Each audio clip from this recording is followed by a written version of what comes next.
Dover Sports Talk, worldwide, with some news from the world of boxing. So y'all know what time it is. You ain't in a rush to get concussed. Bam. Well, you all know if I got that on, something is up. Right?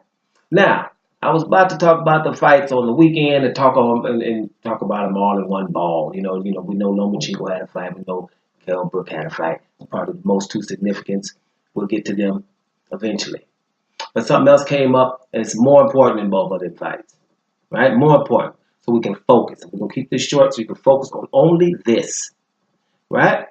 If Lomachenko won that fight, we'll talk about it in another video, then he's in the lightweight division, and he would like to continue to unify the division. This is what Lomachenko's trying to do. This is what our pound for pound number one in some people's eyes is trying to do, unify. So if he unifies, Mikey Garcia, WBC lightweight champ. That's the fight everybody want to see anyway, correct?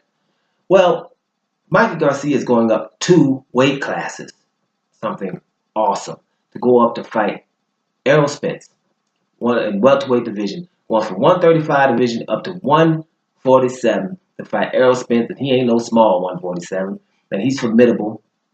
Seems to have problems getting people to fight him in his division, let alone a guy 2 divisions lower. People don't think Mikey Garcia, even though people know Mikey Garcia, hits hard for his size. They know Mikey Garcia is very skilled, very technical, has a fighting family, all of those things.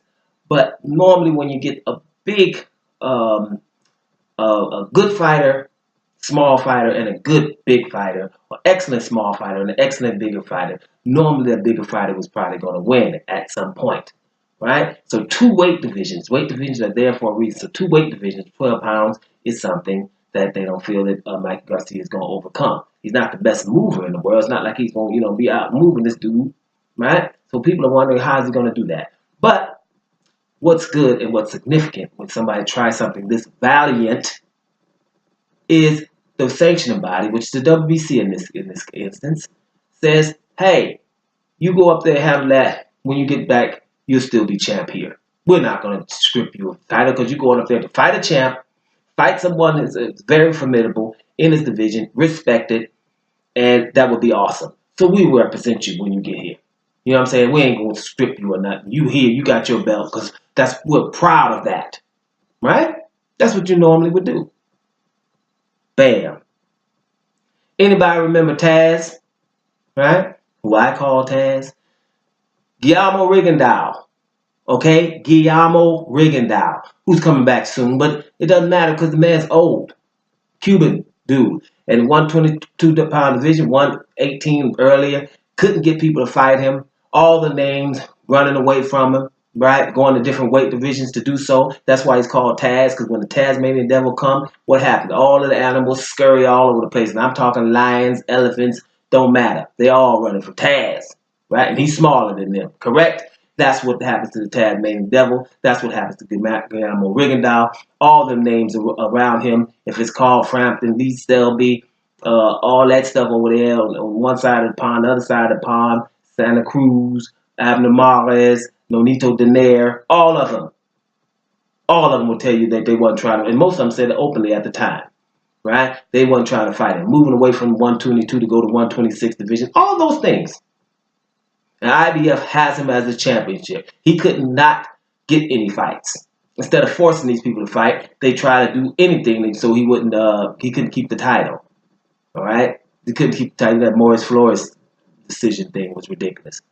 Anything. So, what does he have to do at being this old? Go up 2 weight divisions to fight highly regarded, considered by a lot of people to be the best fighter we've seen in a while, and number 1 pound for pound right now in their eyes. Most people is Vasyl Lomachenko. 2 weight divisions higher than this guy.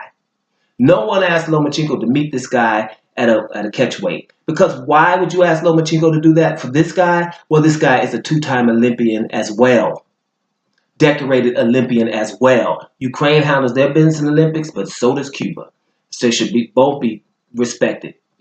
Hard to get fights. Highly respected guys. This one guy's just a lot smaller than the other one. So you meet halfway. Especially since since your boy Lomachenko was just left the 126-pound division. Ain't like he been in the 130 forever. He could have fought there, right? Guillermo Rigondeaux just came up from 118, just got to 122.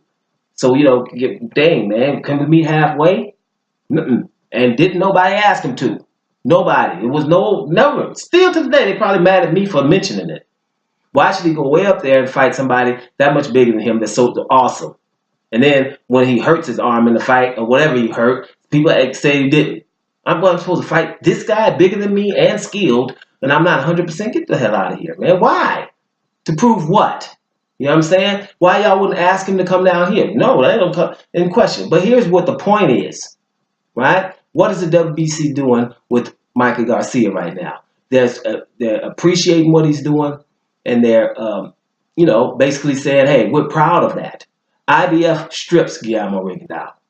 Okay, that's what the IBF does. So I want to make that clear because someone would look what's going on right now. That's nothing bigger than what Guillermo Rigondeaux attempted to do. Go up 2 weight class to fight someone extremely formidable. And in this case, the best in the business is what people are saying. Right? The best in the business. And he could have met me at a different weight, but they didn't. They made me go all the way up. And my sanctioning body basically kicks me out. Kicks me to the curb, doesn't stay there and say, hey, you know, look, we're proud of this, the IBF. And plus, the fact that before you left, no one wanted to fight you anyway. We're supposed to be forcing people to fight you. No, let's get him out the way so we can promote these dudes that are not as talented as him and won't fight him. So let's promote them. That's what happened to Tasmanian Devil. That's what happened to Taz. Right? So let's remember that. Since we're remembering stuff, let's make sure we focus on what happened to Guillermo Rigondeaux. So when he comes back, get behind him if you're a fair person and colorblind.